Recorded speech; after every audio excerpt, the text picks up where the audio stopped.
emabega amawulire ku ssaawa zino 10:15. Emmotoka nkwaniriza nnyo ku 89 katonyeza nnya radio nabasafama kaseera ka mitwe gy'amawulire. Emmotoka 1900 mu ministry ez'enjawulo mu ggwanga zateereddwako dda number plates empya eza digital. Gavumenti evuddeyo n'ekakasa ensonga zino. Omutami w'ebikajjo Kakereyo atemera mu kyobukulu 28, poliisi emukutte lwakava asanya omwana atemera mu kyobukulu 8 gyokka. Nsonga yamyuka Speaker wa Parliament asabye bekikwatako okugyawo ebisale bya visa mu mawanga gonna aga Africa. Gibadde mitwe mbadde n'abisho Sauma Lubega. Ani agambye emisolo tayebwa emisolo gyonna mu East Africa mu Africa emisolo ebisale bya visa ebisale bya visa kati lo government ziri zifuniremu wa kakati ng'okyali ku ebyo amawulire mu Uganda mulina okwegendereza ffenna tulina okutandika okwegendereza ennyo. Mbadde nsoma wano nga bannamawulire abadde basinga okwogera ku nguzi basindikiddwa kwa limanda paka ennaku z'omwezi 9. Muno mulimu Dickson Mubiru mumanyi ayira baki Sengooba naye kwali waliwo n'abalala waliwo n'omulala omu kubaasa okuwandiika bamu kubatandika exhibition ya Parliament omuvubuko yenyanjira bidde naye bamugize nakuwezaako n'ebimu mbadde sinnakalaba waliwo n'omukyala gwe bayita Fatu Nansubuga era naye yavaayo n'awanika ekipande ng'agamba nti enguzi mu Parliament ekuzze nnyo kyetaaga abakulu abamu mu Parliament bave mu bifo bye balimu naye asindikiddwa eruzira ono gwe bakutte ejjo Fatu Nansubuga yes munamawulire oba muntu just muntu wa bulijjo nga kati nga bana ekitewunyisa one okudemonstratinga kikirizibwa it is your right ekiganibwa the riots kati simanyi omuntu wajja nalaga obutali mu butativu wano mu Uganda okukwata bakwatira ki ekisooka tolina muntu gobbye so kati wano mu Uganda waliwo ekintu ekyazzeewo ekipya kyebekwekamu nakigambyeko ne Lokijjo computer misuse kino kibeera awo ne bakutandika ekyokubiri bogamba nti bannange Parliament enguzi nga muna Uganda it is a right, it is your right bakukwata ate ne bakugalira mu ngeri y'ekisaagusaagaawo ekintu ekyo kifaanana nga nze okuvayo ne nga nti munnange eddwaliro lino babba amakerenda babba eddagala ne bakukwata kubanga oyogeddeko oyo Nansubuga tunuli omuzindaalo nti bagenda kwekalakaasa naye baali bakatonyawo nga baliwo Justina babiri nga omanyi nti mugenda tandika ne bamukwata so kati nze nakyegendereza waliwo ekintu kyokola nga yakuteeka mu bantu fear okutya abantu kababbe musirike temwina kwogera oyisegera kalombolombo katandise mu Uganda ate kalikula ate katandise nga akokuzanya ne kagenda akakola ki kagenda kakula kubanga mu constitution ya Uganda ate n'ekirala nze ndowooza tufuneyo abalamuzi abapya bano abalumirirwa eggwanga kubanga waliwo omuntu gwakuleetera mu maaso g'okkooti nga ddala naawe olabira ddala nga temuli makulu okujja nga mupozi nga abalamuzi batugamba tiwaliwo abayita ebbali nayaga nti oyo musibe mwongereko amaanyi ekirala Otafiire yavuddeyo General Otafiire minisita w'ensonga ez'omunda in fact namwagadde nnyo General Otafiire Parliament yatandika dda omulimu gwa poliisi mboli bamukwata mu polisi ya Parliament yemukutte yazze nekwata omuntu this is absolutely wrong ne bamutwala bamugalira it is wrong baloya boli ne bajja ne ku polisi ne baga nti ono bamutukuumisizzaako bukuumisa bwe mwagala kumulaba kankatereze si baloya ba polisi baloya bo bwe yakwatiddwa polisi ya Parliament yagambye nti ono manya polisi ya Uganda aba Parliament bakutte Bulola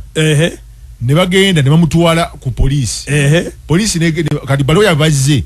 okwagala okumanya ensonga kiki polisi ya Parliament yamutukwasiza abeereko wano nusi tuterese mutereke bwe mba mwagala bimanya mugende ku polisi ya Parliament kati olaba ebintu ng'ebyo bitandika ng'ebyokusaaga kati bijja kubanga ebya Haiti Mainzi nze njaga nnyo okugoberera ebintu. Haiti byatandika bwe bityo nga buli mwana byabufuzi alina obukundi bwe alina abasajja be abakwata abantu oba abakazi naye abakwata ne babaggalira ojja kuwulira nga bakoze n'amakomere agaabwe nti lino lya palamenti sirina mapalamenti galina waka bakukwata ne bakuggalira bakuterekaawo bagenda okubuliriza minisita ya mulina kubanga Haiti basooka nga bya Uganda bobiwulira ebyeggaali nga buli munene aba n'eggaali ye ate eggaali eririgo eggaali gyentegeeza nga gwe kyokola kasoba ne sente nga bakusa oba n'abasirikale n'abapoliisi abakukkiririzaamu abakugoberera nga bonoogamba nti kati tulina eggaali y'abavubuka abawerekera nga bwe basalawo nti oyo mumusaleko nga bakusalako naye nga ayambadde uniform ya gavumenti bamusasula ne sente akolanga eggaali y'omunnabyabufuzi bye bino bye bagambanga nti gundi bamukutte naye tumunoonya tetumanyi waali oyogedde ekituufu tumunoonya nga kituufu ekiri nti omusirikale wa gavumenti yamukutte naye nga omusirikale wa gavumenti yakozesa procedure ki yakoledde muntu takoledde gavumenti because one lobo omuntu bwava e Kampala oba ebweru wa Jinja nga zo kukwata alina kusooka kwe reportinga ku polisi y'omujinja tetuli mu kitundu kino seba osi wa wano waliwo omuntu gwe tunoonyeza gundi ne gundi era bwe bamala okukwata yadde bakutwala Kampala bakusooka ne bakuriportinga ku polisi ye CPS uno tumulina kati tugenda omanyi kye bagamba this is a sensitive matter kati nakyo kigambo kyakifula ekyebbeyi ennyo sensitive matter twaba tulina kutegeezaako na poliisi ya kitundu abantu bo bwe batandika okunoonya we bakututte basookera ku poliisi nti muntu waffe aliwa bano ne baga nti tiimu yavudde Kampala emunonye era bamututte Kampala mu kifo bwekiti naye kati zigganga z'abana byabufuzi bwe zinatandika okukwata abantu kubanga zizira zigganga tosobola kuŋŋamba nti poliisi esobola okugamba nti munnange ono bamugaye tumukuumire wano batya batuuse omuntu ku poliisi bamuguleko omusango poliisi yawe emanye ekimuleesezza wano bubbi. But how can a whole police of Uganda be used by person report such a statement that this one is detained here by the police of parliament nekigwera ezegeza kati police parliament eyina kati obuyinzi polisi ya parliament eyina obuyinzi okukwata buli weyagala okukwata so kati in fact General Tafire mukubidde ku simu ye naye nga tankwata napeza ka message ya call you back kwanya mbuza General Tafire nti waliwo abawambye obuyinza wa polisi kuba kati biri fane nakyo tukimanye nti munnange wazeewo abantu balina obuyinza bwabwe nti waliwo munene ayinza okukwata gwe Lubowa nakuterekaawo ku poliisi era bano ne bajja okulanoga Rocky ono temujja mulaba musooke mugende ku town hall munoonye poliisi ya town hall ebawo obuyinza okulaba ono so kakati atase muntu bavebe ebintu ebitandika ng'ebyokusaaga bwe bityo ne bigenda nga bikola ki bikula nga bwe lumu nasanga guvubuka guwa mujinja muno gwafunamu ku sente sebo nga guyina emmotoka guyina n'abasirikale sebo bakulembedde mu maaso bayina n'emmotoka ngendo kinoonyerezanga kinoonyerezaako n'enkizuula nti yakutte sente n'abaako baawaako abakulu ne bamuwa patro mujacyakalirako kati babadde babikola era General Muhoozi taba kuvaayo General Muhoozi taba kuvaayo ku nsonga ki y'abantu abamu abeefudde ab'omutawana ku mbobo ba mafia abantu nabichungo ofuna sente n'otwala Samuel ku poliisi ne bakuwa patro n'ekutwala pa Kampala n'ekuba obugombe mu jjaamu ebane ekiri mu Uganda mu eriyo programu yo evening drive lyanda kulyanda mwovulira amawulire sawa ku sawa